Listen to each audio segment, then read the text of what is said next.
Salam əziz izləyicilər, Nextjeriyə xoş gəlmisiniz. Mən Fuad. Bu gün sizə data və database anlayışı nədir, onu izah edəcəm. Gəlin başlayaq. Datalar bizim həyatımızda hər zaman olub və hər zaman da mühüm əhəmiyyət kəsb edib. Datalar daha sonra istifadə edəcəyimiz məlumatlar, database isə həmin məlumatların saxlandığı bir bazadır. Hələ biz uşaq ikən məlumatlarımızı dəftərlərdə yazıb saxlayırdıq. Zaman keçdikcə isə biz məlumatlarımızı artıq cədvəllərdə saxlamağa başladıq.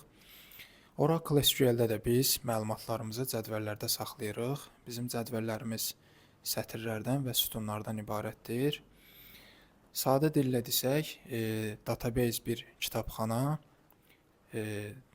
Həmin kitabxananın içindəki cədvəllər bizim kitablar, həmin kitabların içindəki məlumatlar isə bizim datalardır.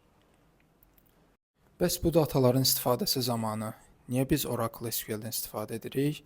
Bunu növbəti videoda ətraflı izah edəcəm. Bəs siz data və database-i nəyə bənzədirsiniz? Şərhlərdə qeyd etməyi unutmayın. Hələlik.